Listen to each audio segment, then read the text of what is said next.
going on, Upswing Nation? I'm here in beautiful downtown Chicago. We're here at the flagship store for Zaharoff. I'm gonna take you guys to come through, meet George, check out the shop, and then he's gonna drop some gems on y'all. Let's go. What's up? How's it going? Good to see you. Good to see you too. Yeah.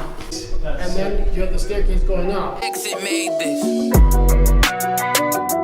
One of my jackets, to give you an idea. And so That's beautiful. this is made out of yak from Mongolia. It's Wow. super warm. And This was something that you had sold in Nordstrom? Yes. Wow. And so it's stuff like this where like now I'm starting to get back. Yeah. I don't want to spread myself. I think maybe to do some key pieces like this fabric is not used. You don't see this. Yeah. And it's so warm. And so I'm thinking, you know, maybe I do something in cashmere, something very, very, you know, just very. This is crazy. This is the floor, right? Yeah. This is crazy.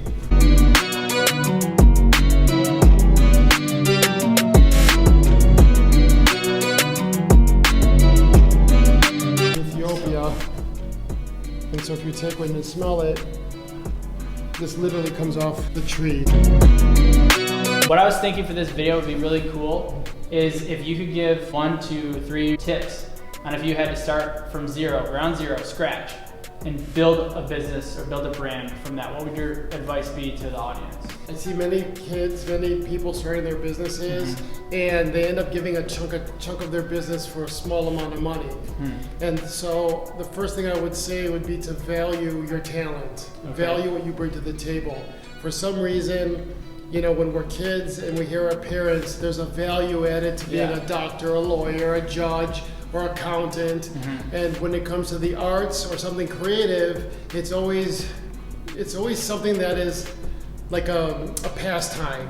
And so what we then do subconsciously is we don't add value, the same value of being an entrepreneur as a doctor or a lawyer or a degreed profession. And so the number one thing I always say is make sure before you give a part of yourself that you really have someone like a good lawyer, a good lawyer, a good accountant to handle your trademarks, to talk about your intellectual property, and to talk about your own what you have to offer and the value of it. Yeah, for Upswing Apparel, I have an LLC, but I don't have anything trademarked, so maybe I gotta go back and go to the trademark office and get that figured out. So something that you can do, because a lot of people don't have the money to do it, is something with your apparel, a label or something, a picture. Get it on a sheet of paper, photocopy it, and go to the post office. Ask the post office to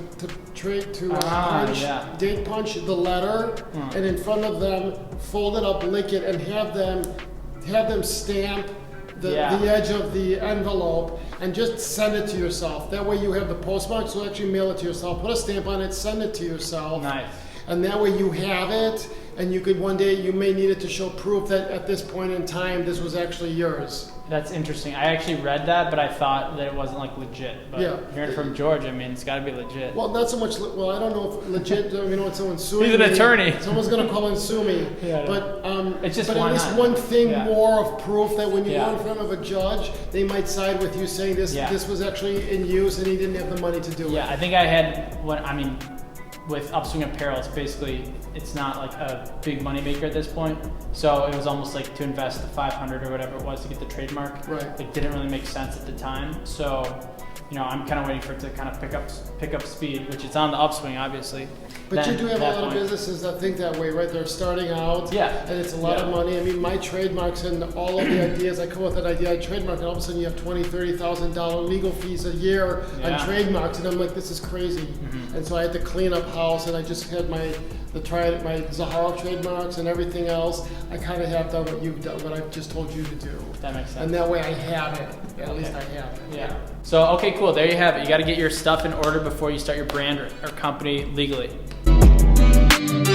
On to point number 2. What would you do if you had a reset? So the next thing that I would do, so let's see if people could follow along, because this is so important.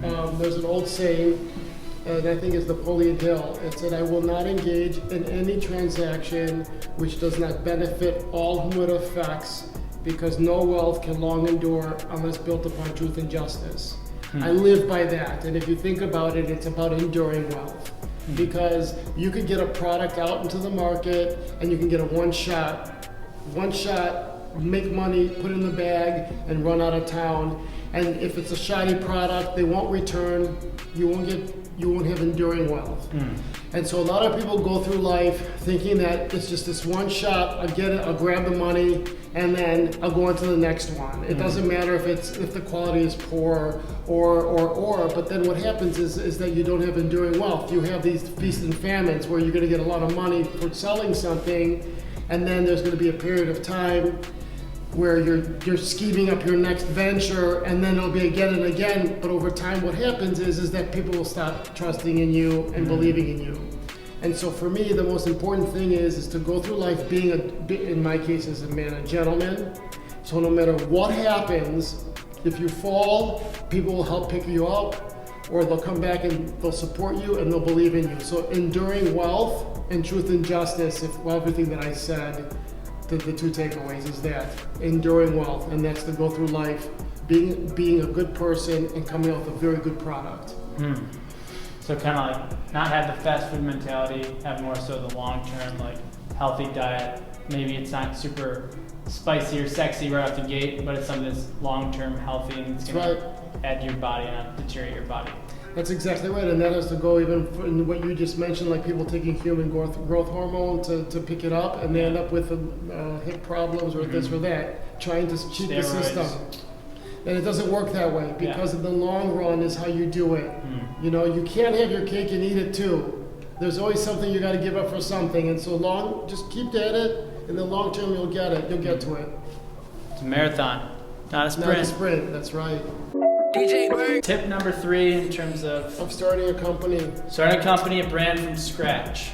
So one of the mistakes that I've had is that we were talking about seeing value in the talents. Yeah. I don't know why it took me so long to learn this, but I would think just because someone has a degree in law from a prestigious law firm and they charge a lot of money, that I could rely on that person to do their job. Or hiring a vice president, or hiring a marketing person, or hiring an accountant, or a lawyer, as I just said.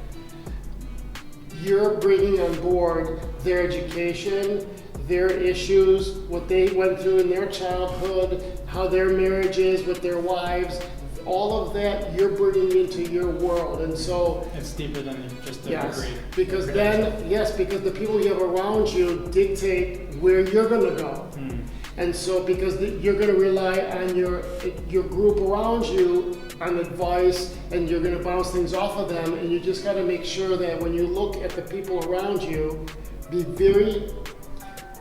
be particular, because these people will dictate where you're gonna go. Yeah. You know, there's a reason why the old saying is birds of a feather flock together, or tell me who your friends are and I'll tell you who you are.